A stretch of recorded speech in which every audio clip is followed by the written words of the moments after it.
Este pur și simplu revoltător, nu vedeți? A strigat agresiv Popescu Amanda, șefa secției de curățenie, către Ionescu Iordan, noul angajat la curățenie, în timp ce Iordan privea masa de sticlă lustruită. Tocmai am curățat-o, a spus el încet. Amanda, fără ezitare, a luat o ceașcă plină de cafea și a aruncat-o peste masă. Lichidul întunecat s-a împrăștiat pe sticlă, picurând pe podea. Amanda și-a încrucișat brațele și i-a aruncat o privire disprețuitoare lui Iordan. Acum curăț-o din nou.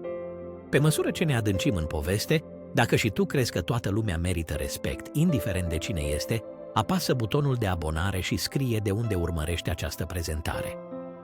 Era devreme dimineața la Corporațiile Regale, o companie evaluată la milioane, renumită pentru investițiile imobiliare, proiectele de dezvoltare și afacerile de lux. Clădirea de birouri se înălța impunător pe orizontul Bucureștiului, plină de angajați grăbiți în costume impecabile, cu serviete scumpe în mână și sorbind cafele la suprapreț. De parcă ar fi fost cel mai important loc din lume. O singură motocicletă a virat în fața ușilor de sticlă de la intrare, zgomotul motorului spărgând liniștea lustruită a lumii corporatiste. De pe vehicul a coborât Ionescu Iordan, îmbrăcat într-un simplu hanorac cu glugă, blugi închiși la culoare și cu un rucsac uzat pe umăr. În ochii lumii exterioare nu era nimic deosebit la el, însă nimeni nu știa că el nu era doar un vizitator oarecare.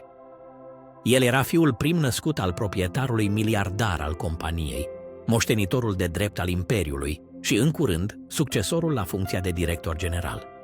Dar astăzi nu a intrat pe ușă ca șef, ci ca un nimeni. Trăise ani de zile în străinătate, își dezvoltase cunoștințele și devenise bărbatul de care și regretata sa mamă ar fi fost mândră. Tatăl său, rege Robert, se recăsătorise între timp, iar compania continua să funcționeze sub conducerea sa. Însă Iordan auzise zvonuri înfiorătoare despre discriminare, promovări nedrepte, despre faptul că minoritățile erau tratate ca cetățeni de rang secund în acest imperiu, iar astăzi venise să vadă toate acestea cu ochii lui. Pe măsură ce Iordan se apropia de intrare, și-a aranjat rucsacul și a simțit imediat privirile ațintite asupra lui. Angajații în costume la modă îl măsurau cu priviri deranjate. Două recepționere, ambele îmbrăcate elegant, și-au aruncat priviri una alteia. Și acolo era el, Matei Kevin, unul dintre managerii de rang înalt din zona operațională. Înalt, robust, cu părul dat pe spate cu gel și cu o atitudine atât de arogantă încât striga a înfumurare. Proclama cu mândrie că în companie aveau loc doar cei care se potriveau imaginii firmei, iar pentru el, Iordan nu corespundea nici de cum acestui criteriu. Când Iordan a ajuns la ușile de sticlă, Kevin l-a măsurat lung, cu o privire dezaprobatoare. Apoi a zâmbit încet și a făcut un pas înainte. Hei, amice, livrările se fac pe la intrarea din spate, i-a aruncat el batjocoritor. Iordan s-a oprit. Acolo era primul semn. S-a întors încet spre expresia superioară a lui Kevin, lăsând cuvintele să se așeze. Spune-mi, ai intrat vreodată undeva unde, înainte să poți scoate o vorbă, s-a presupus din start că nu ai ce căuta acolo? A întrebat el brusc, adăugând apoi ca oricine a trăit ceva similar să scrie în comentarii și să se aboneze pentru continuare. Iordan ar fi putut spune ceva atunci, imediat, ar fi putut chiar să dezvăluie cine era el cu adevărat. Dar nu venise încă momentul. În schimb, a zâmbit, un zâmbet lent, atotștiutor. De fapt, a spus el lejer, în timp ce își aranja rucsacul, nu am venit să livrez ceva. Eram curios dacă aveți vreun post liber. Caut urgent de muncă, domnule. Kevin a ridicat o sprânceană, măsurându-l pe Iordan de parcă ar fi fost o pată de noroi pe talpa pantofilor săi scumpi. Ceilalți angajați chicoteau, câțiva șușoteau între ei, de parcă ar fi fost o idee ridicolă ca un bărbat atât de lejer îmbrăcat să lucreze la Corporațiile Regale. Kevin și-a încrucișat brațele. De muncă? Serios crezi că vrei să lucrezi aici?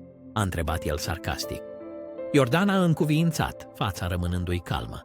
Da, caut o oportunitate. Kevin a râs batjocoritor. Ei bine, nu cred că angajăm pe nimeni acum, a spus el, apoi s-a întors de parcă ar fi încheiat discuția. Dar Iordan nu s-a mișcat. Sunteți sigur? A întrebat el insistent. Aplic pentru orice post liber. În acest punct, Kevin și-a pierdut răbdarea și cu un oftat teatral i-a spus uneia dintre recepționere. Hei, Verifică în sistem dacă avem ceva pentru el. Recepționera, abia mascându-și un zâmbet batjocoritor, a tastat câteva date în calculator. După o clipă, a ridicat privirea și a anunțat, rânjind: „Ei bine, există un singur post liber.” Kevin i-a zâmbit înapoi. „Serios? Care anume?” Recepționera a scos un chicotit înfundat, condescendent. „Caută pe cineva în echipa de curățenie.” Pentru câteva momente s-a lăsat tăcerea, de parcă toată lumea și-ar fi tras aerul înapoi în piept. Kevin s-a întors din nou spre Iordan, rânjetul său devenind și mai larg. „Ei bine, ce zici de asta?” „Voiai o oportunitate, nu-i așa?” a întrebat el batjocoritor. Iordan și-a înclinat ușor capul, de parcă ar fi reflectat, și a simțit greutatea momentului. Simțea privirile, chicotelile înfundate, presupunerea că trebuie să fie disperat. Apoi, cu o încuvințare calmă, a zâmbit. „Accept!” Kevin a clipit. „Ce?” Iordan a repetat de data aceasta mai tare. „Accept!” Kevin a izbucnit într-un râs zgomotos, iar cei din jur au râs cu el, clătinând din cap neîncrezători că acest om chiar acceptă postul de curățenie. Iordan însă nu a tresărit nicio clipă, doar a zâmbit. Nu bănuiau că tocmai îi oferiseră viitorului director general al corporațiilor regale o oportunitate de neprețuit de a vedea discriminarea din interiorul companiei de aproape. Habar nu aveau cu cine vorbeau. Curând însă aveau să afle, pentru că lucrurile urmau să ia o întorsătură foarte interesantă. Și acesta era doar începutul. Ai crede că după ce au obținut postul, situația lui Iordan se va îmbunătăți. Însă pentru el, adevărata încercare abia acum începea. Imaginează-ți că intri într-un loc unde toată lumea crede din start că valorezi mai puțin decât ei. Imaginează-ți că lucrezi într-un loc unde fiecare cuvânt, fiecare privire, fiecare respirație îți amintește că nu ești binevenit. Ai avut vreodată un loc de muncă unde ai fost tratat nedrept doar pentru cine ești? Scrie în comentarii dacă ai fost și tu într-o astfel de situație. Pentru că ceea ce urmează în poveste este o nedreptate care îți va stârni emoțiile. Dacă povestea te-a captivat până acum, dă un like și abonează-te, pentru că nu vei crede ce se întâmplă în continuare, căci va fi revoltător. Așadar, iată-l pe Ionescu Iordan, moștenitorul secret al corporațiilor regale, în uniformă de curățenie, cu mopul și găleata în mână. Lucra de abia o oră, dar deja devenise clar că nimeni nu-l vedea cu ochi buni aici. Podelele clădirii străluceau sub candelabrele scumpe, lăudând munca angajaților care s-au succedat de decenii. Însă niciunul dintre ei nu fusese un director general infiltrat. Nimeni nu-l vedea pe Iordan altfel decât un simplu om de serviciu. Și acest lucru i l-a făcut simțit cel mai mult noua sa șefă, Popescu Amanda. Amanda, blondă, înaltă, cu o grimasă constant disprețuitoare pe față. Lucra de ani de zile la corporațiile regale și era mândră de poziția ei, mult prea mândră. Credea că are putere asupra celor care lucrau sub ea. Încă din prima zi i-a arătat clar lui Iordan că, în opinia ei, locul lui era pe cea mai de jos treaptă a ierarhiei. Totul a început imediat. „Hei, tu acolo!” a străbătut vocea ascuțită a Amandei pe hol. Iordan, cu coada mopului în mână, s-a întors spre Amanda, care se apropia cu o expresie furioasă. „Ce faci de fapt?” a izbucnit ea. Iordan s-a uitat mai întâi la mop, apoi la Amanda. „Dau cu mopul?” Amanda a pufnit. „Nu te juca cu mine. Nu-mi place când cei ca tine cred că au vreun drept aici.” „Cei ca mine?” a repetat Iordan, în timp ce un zâmbet palid i se așternea pe față, pentru că voia să știe până unde va merge această femeie. Și într-adevăr, disprețul Amandei era mai profund decât și-ar fi imaginat. Nu era doar antipatică față de el, ci îl disprețuia de-a dreptul. La fiecare ocazie încerca să-l umilească, tare și în auzul altora. Iar Iordan, deși tăcea, nota fiecare moment. Amanda nu doar că nu-l plăcea pe Iordan, ci îl ura de-a dreptul și arăta acest lucru cu fiecare ocazie. Dacă Iordan spăla un hol, ea spunea că nu e suficient de curat. Dacă ștergea o masă, Amanda o găsea cu dungi. Dacă golea coșurile de gunoi, îl eticheta ca fiind prea lent. Nu conta ce făcea, Amanda găsea mereu ceva de reproșat. Și nu doar îl mustra, îl umilea, tare, în fața tuturor. Iordan însă se abținea, deși în minte înregistra totul. Și când Iordan credea că nu poate fi mai rău, a apărut Kevin. Da, acel Matei Kevin, managerul rasist plin de prejudecăți, care îl batjocorise încă din prima zi. Kevin habar nu avea că bărbatul pe care îl disprețuia îi va ține în curând întregul viitor în mâini. A intrat pe holul unde Iordan tocmai freca podeaua în genunchi. Ia te uită cine e aici, a spus Kevin, cu mâinile în șold și un zâmbet batjocoritor pe față. Cred că ți-ai găsit locul perfect, nu? Iordan a expirat încet, dar nu s-a întors să vadă fața lui Kevin, pentru că îi simțea rânjetul superior și fără asta. Nu încă își repeta în sinea lui, nu voia să-și dezvăluie identitatea. Știa că această situație va deveni și mai interesantă. Între timp, Kevin a decis să facă tot posibilul pentru a-i transforma zilele lui Iordan într-un iad. Arunca gunoi intenționat, vărsa cafea pe jos și îl numea puștiul la fiecare ocazie. Majoritatea râdeau sau tăceau, dar câțiva au început să suspecteze ceva. Pentru că atitudinea lui Iordan era prea sigură pe sine, iar prezența sa era prea calmă. Cu fiecare privire părea că îi studiază, dar încă nu dezvăluia cine era el cu adevărat. Apoi, într-o zi, Popescu Amanda, această șefă crudă, a mers prea departe. Iordan tocmai terminase de curățat sala de ședințe a directorilor, când Amanda a năvălit înăuntru. "Ce-i asta?" a urlat la el, arătând spre masa perfect curată. Iordan a clipit. "Masa?" Amanda a pufnit zgomotos. "E murdară! Ești orb?" Iordan s-a uitat la sticla lustruită. "Tocmai am curățat-o." Buzele Amandei s-au strâns într-un rânjet disprețuitor. "Ai omis o pată." Cu asta, fără ezitare, a luat o ceașcă plină de cafea și a aruncat-o peste masă. Lichidul întunecat s-a împrăștiat, picurând pe podea. Amanda și-a încrucișat brațele și l-a fixat pe Iordan cu o privire dură. "Acum curăț-o din nou." Oamenii care treceau pe acolo au încremenit la vederea scenei. Iordan a inspirat încet aer, apoi a zâmbit, pentru că știa că acum urma adevărata întorsătură de situație. S-a lăsat tăcerea, viața în încăpere s-a oprit. Toți cei care treceau pe acolo au încremenit, privind scena cu ochii larg deschiși. Iordan a respirat adânc, încet, apoi a zâmbit.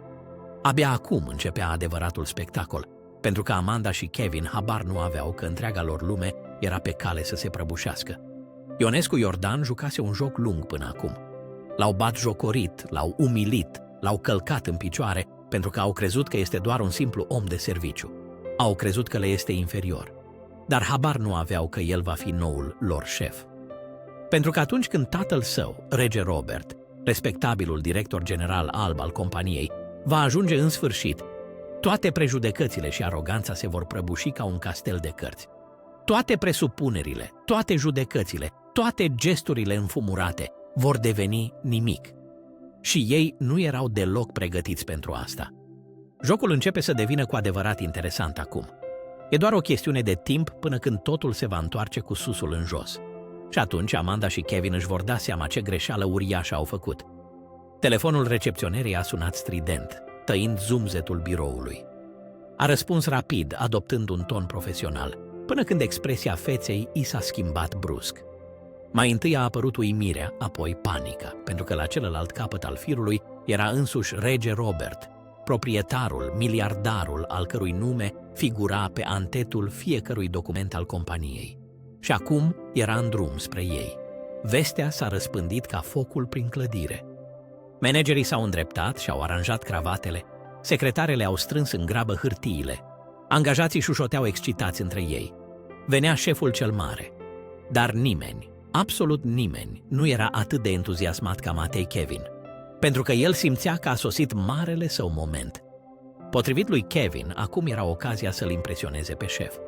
Deja se vedea strângând mâna lui rege Robert, vorbind despre creșterea companiei, ba chiar poate îl aștepta o promovare. Și omul de serviciu? Despre el nici nu mai era vorba în mintea lui Kevin. Pentru el, Iordan era doar un figurant în mica sa lume corporatistă perfectă, însă în curând avea să primească o lecție pe care nu o va uita niciodată. Atunci s-a întâmplat. Ușile liftului s-au deschis și s-a făcut liniște. Sosise rege Robert. Un bărbat înalt, impunător, a ieșit îmbrăcat într-un costum elegant, gri, expresia feței sale radiind autoritate. Simplă sa prezență impunea respect. În spatele lui, asistenți, bodyguards și manageri de top stăteau aliniați disciplinat. Pe măsură ce a înaintat, toată lumea s-a îndreptat, Kevin și-a umflat pieptul și mai mult, iar Amanda și-a aranjat rapid bluza. Angajații șușoteau entuziasmați, căci toți așteptaseră acest moment. Robert a mers în centrul încăperii, s-a întors încet, apoi a zâmbit. Apoi a rostit cuvintele care au schimbat totul. Doamnelor și domnilor, a început el, cu o voce blândă, dar fermă. Această zi este extrem de importantă pentru companie. Toată lumea și-a ținut respirația, Kevin s-a aplecat puțin înainte, iar Amanda și-a frecat palmele de emoție. Robert a continuat. Construiesc corporațiile regale de ani de zile cu speranța de a lăsa în urmă o moștenire. O companie care reprezintă măreția, succesul și, mai presus de toate, aici s-a oprit, privind în jur, integritatea. Câțiva s-au foit inconfortabil la auzul acestui cuvânt. Robert însă a zâmbit din nou. Și astăzi anunț cu mândrie că fiul meu prim-născut a sosit oficial în clădire. Din nou s-a lăsat tăcerea peste sală. Un val de confuzie și neînțelegere a cuprins oamenii. Fiul său prim-născut? Au șoptit câțiva. Mai mulți s-au privit între ei. Fiul lui? Noul director general? Inima lui Kevin bătea cu putere pentru că nu-l întâlnise niciodată pe fiul lui Robert, la fel ca nimeni altcineva. Au început șoaptele. L-a văzut cineva pe fiul lui? Credeam că are doar un copil mai mic din a doua căsătorie. Cine poate fi? Mintea lui Kevin lucra febril. Dacă fiul directorului general era deja aici, atunci cu siguranță era unul dintre tinerii directori albi, în costum. Sau poate tipul acela bine îmbrăcat de la departamentul financiar. Kevin a rânjit, căci asta se potrivea perfect cu viziunea sa asupra lumii. Un tip bogat, alb, ca nou CEO. Amanda i-a zâmbit și ea, de parcă amândoi ar fi fost siguri că nu aveau niciun motiv de îngrijorare. Însă atunci Robert a vorbit din nou, iar cuvintele sale au zguduit întreaga încăpere. Fiul meu este deja aici, a spus el mândru. Jordan, vino aici! În acel moment, timpul s-a oprit. Toate privirile au început să cutreiere, căutând cine va ieși în față. Kevin și Amanda aproape că nu mai respirau, dar ceea ce a urmat i-a șocat pe toți. Toată lumea a amuțit, privirile scanând febril încăperea. Și Kevin și-a întors capul. Încrederea arogantă a Amandei s-a spulberat într-o clipă când l-au văzut. Stătea acolo, în uniforma de curățenie, cu mopul în mână, exact acolo unde îl lăsaseră. Ionescu Jordan. Liniște. O liniște totală care îți tăia respirația. Sângele i-a fugit din obraj lui Kevin. Amanda a tras aer în piept cu un sunet ascuțit și și-a dus mâna la piept. Angajații au început să șușotească șocați. Pentru că bărbatul pe care îl ignoraseră, pe care îl batjocoriseră și îl trataseră ca pe un gunoi, era de fapt noul lor director general. Și Kevin a înțeles în acel moment că făcuse cea mai mare greșeală a vieții sale. Astăzi, în acest birou, sub privirile fiecărui angajat, Matei Kevin și Popescu Amanda se vor confrunta cu consecințele faptelor lor. Zile întregi l-au batjocorit, l-au râs și l-au umilit în demnitatea sa umană pe Ionescu Jordan. Nici în vis nu și-au imaginat că bărbatul pe care l-au umilit ținea în mâini cheia viitorului lor. Și acum, acest adevăr stătea în fața lor, de necontestat. Pentru o clipă, totul a încremenit. Nimeni nu s-a mișcat, nimeni nu a respirat. Aerul a devenit atât de tensionat încât aproape se puteau auzi bătăile inimilor. Kevin stătea în mijlocul încăperii, privind fix la Jordan, cu gura întredeschisă, incapabil să scoată un cuvânt. Amanda, la doar câțiva pași de el, simțea cum îi se strânge stomacul. Cu fața palidă și o privire neîncrezătoare, privea fix înainte. Pur și simplu, nu putea fi adevărat. Jordan, omul de serviciu? Doar că în ultimele zile făcuseră tot posibilul să-l ignore. Îl puseseră să curețe propria lor mizerie, îi vărsaseră băuturile în față, doar ca el să trebuiască să curețe. Amanda chiar vărsase intenționat cafea pe masă ca să-l pună să spele în văzul tuturor. Și acum se spunea că același om era directorul general al corporațiilor regale? Era o glumă proastă sau o înșelătorie bolnavă? Dar nu era. Realitatea crudă stătea în fața lor. Nu puteau scăpa de consecințe. Pentru că tot ce făcuseră se întorcea acum împotriva lor. Părea că ar fi vrut să dispară de pe fața pământului. Jordan a lăsat tăcerea să domine încăperea pentru câteva secunde. Apoi s-a uitat la tatăl său care privea scena cu mâinile împreunate într-o aprobare tăcută. Iordan a înclinat ușor din cap, iar tatăl său i-a răspuns la gest. Astfel a preluat controlul asupra întregii încăperi. Numele meu este Ionescu Iordan Rege. Vocea sa a curs prin birou ca un val, captând atenția tuturor. Eu sunt fiul prim-născut al lui Rege Robert și de astăzi sunt noul vostru director general. Pac! Asta e tot. Adevărul fusese rostit și nu puteau face nimic să-l oprească. Trupul lui Matei Kevin s-a încordat, iar Popescu Amanda a scos un sunet înăbușit, răgușit. Angajații s-au privit șocați. Cineva din spate a fluierat încet, de parcă nu-i venea să creadă ce auzea. Iar Iordan stătea cu spatele drept, de neclintit, pentru că acum, pentru prima dată de când intrase aici, toată lumea vedea cine era el cu adevărat. În ultimele zile, a continuat Iordan, plimbându-se încet prin încăpere, am lucrat ca om de serviciu în această clădire. Un murmur slab a străbătut mulțimea. Mulți erau neîncrezători, câțiva au pălit. Am vrut să văd cum tratează această companie, compania mea, oamenii, atunci când cred că nimeni nu se uită. Privirea sa s-a fixat direct pe Matei Kevin, iar acesta a înghițit în sec. Și ceea ce am văzut, a spus Iordan, vocea sa căpătând acum un ton mai întunecat, nu a fost doar dezamăgitor, ci și dezgustător. Ochii lui Kevin au tresărit, respirația i s-a accelerat. Iordan s-a apropiat de el. Tu ai crezut că sunt un nimeni, a spus el. M-ai batjocorit, mi-ai râs în față și ai făcut toate astea cu atâta încredere, de parcă nimeni nu ți-ar fi putut face rău. Kevin a început să tremure. A încercat să spună ceva, să salveze ce se mai putea salva. Dar înainte să poată scoate un cuvânt, Iordan a ridicat mâna. Gura lui Kevin s-a închis fără sunet. Apoi Iordan s-a întors încet spre Popescu Amanda, care avea fața roșie și își plimba privirea neajutorată spre ieșire, dar nu exista nicio scăpare. Și tu, a spus Iordan încet. Amanda a inspirat brusc, ai vărsat cafea pe toată masa și mi-ai ordonat să o curăț. Amanda a închis ochii, de parcă ar fi putut șterge totul cu asta. Iordan a lăsat cuvintele să pătrundă adânc. Apoi a mai spus odată. Lăsați-mă să vă întreb ceva. Toată încăperea și-a ținut respirația. Dacă ați fi știut de la început cine sunt, m-ați fi tratat altfel? Liniște. O liniște lungă și penibilă. Apoi Amanda a înclinat ușor din cap, palidă de rușine. Iordan a zâmbit, pentru că acum, în sfârșit, puterea era în mâinile lui. Iar Matei Kevin, în acea clipă scurtă și chinuitoare, și-a dorit ca totul să fie doar un coșmar. El îl ignorase zile întregi pe Ionescu Iordan Rege, îl tratase ca pe o cârpă, iar acum, în aceeași uniformă de curățenie de care râsese atât, stătea în fața lui bărbatul care cu un singur cuvânt îi putea pune capăt carierei. Iordan a privit încet în jur în birou, scanând fețele. Câțiva urmăriseră umilirea în tăcere tot timpul, alții râseseră, dar una sau două persoane arătaseră puțină umanitate. Și Iordan nu uitase nici asta. Privirea sa s-a oprit în cele din urmă asupra lui Kevin. În sfârșit, de parcă ar fi trecut o veșnicie, Iordan a vorbit. Matei Kevin.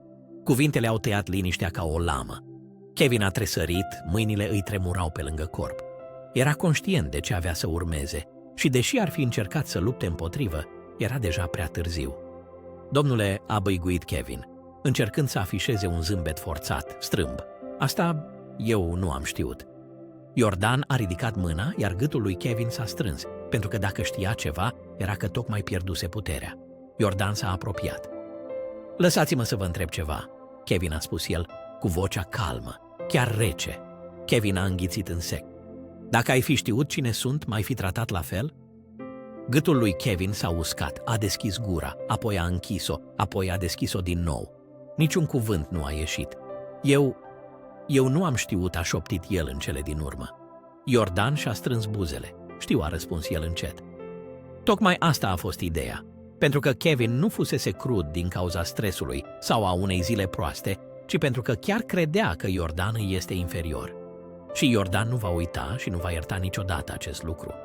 Apoi a privit spre Amanda, care încremenise, degetele agățându-se convulsiv de haine, de parcă asta ar fi ținut-o pe picioare. Femeia l-a privit înapoi pe Iordan cu ochi înspăimântați și a încercat să-și forțeze un zâmbet.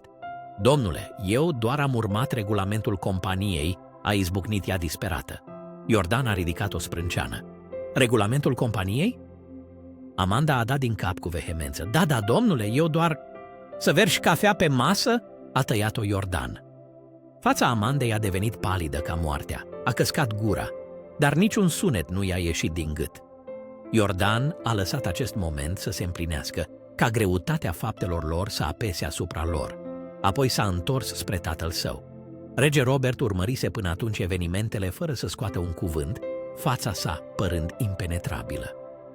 Acum însă, pentru prima dată, părea profund atins de rușine, rușinat de ce devenise compania sa, rușinat de cei în care avusese încredere, rușinat că propriul său fiu fusese tratat astfel de cei cărora le încredințase reprezentarea numelui companiei. Acum trebuia să facem ordine. Robert a făcut un pas înainte, s-a uitat mai întâi la Kevin, apoi la Amanda și în final la Iordan. Apoi a oftat. Iordan a spus el încet: ce crezi că ar trebui să facem? Kevin tremura vizibil, Amanda, cu mâinile împreunate, implora tăcut milă, iar Iordan a răspuns fără ezitare: dă-i afară. Robert a încuvințat. Matei Kevin, a spus el, cu vocea joasă, dar implacabilă, contractul tău încetează începând de astăzi. Genunchii lui Kevin s-au înmuiat. Nu, domnule, vă rog, eu... A încercat el să protesteze, dar Robert nici nu l-a băgat în seamă. Apoi s-a întors spre Amanda. Popescu Amanda, te destitui din funcția de supervizor. Ești îndepărtată din companie cu efect imediat. Amanda s-a întors spre Iordan cu un strigăt mut, cu ochii măriți, infinit de disperată. Domnule, vă rog, eu nu... Iordan a făcut un singur gest pentru a indica că este suficient, iar buzele Amandei s-au închis fără sunet. Și cu asta s-a terminat. Kevin și Amanda, care îl chinuiseră și umiliseră pe Iordan zile întregi, pierduseră acum totul. Dar Iordan nu terminase încă. S-a întors spre ceilalți colegi, apoi a zâmbit. Nu toată lumea a rămas tăcută, a spus el. În acel moment a ieșit în față o angajată, Livia, singura care luase anterior apărarea lui Iordan. Acum venise timpul ca bunăvoința ei să fie răsplătită. Iordan s-a întors spre tatăl său. Prima mea decizie ca director general, a început el, este să o promovez pe Livia cu efect imediat. Mai mulți au scos un șuierat, ochii Liviei s-au umplut de lacrimi și astfel s-a restabilit echilibrul. Zile întregi, Ionescu Iordan observase cum era tratat, auzise râsetele batjocoritoare, simțise cum era deposedat de demnitate, pentru că din start se credea că nici nu o avea. Acum însă, realitatea fusese dezvăluită.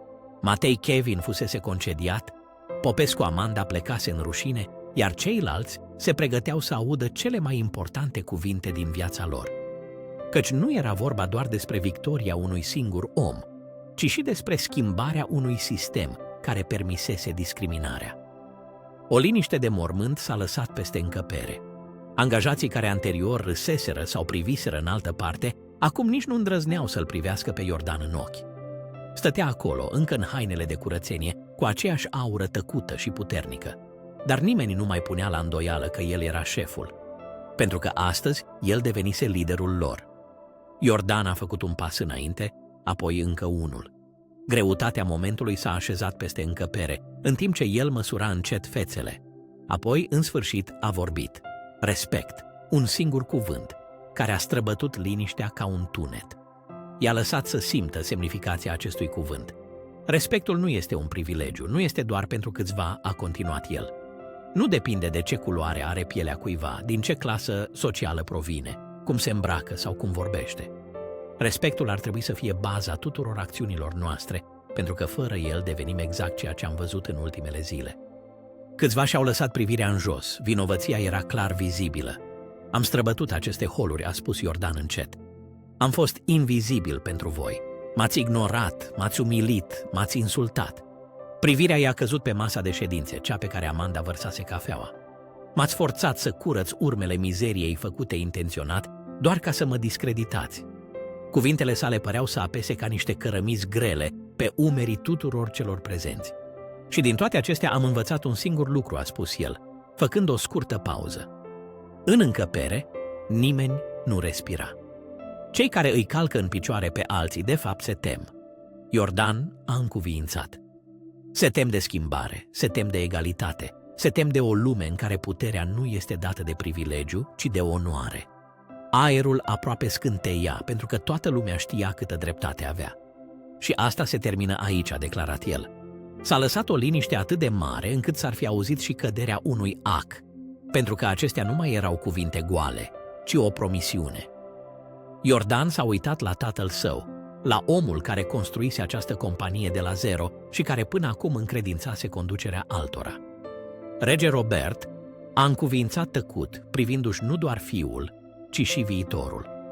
Începând de astăzi, a continuat Iordan, introducem un nou regulament la corporațiile regale, astfel încât discriminarea să nu mai aibă loc în birourile noastre.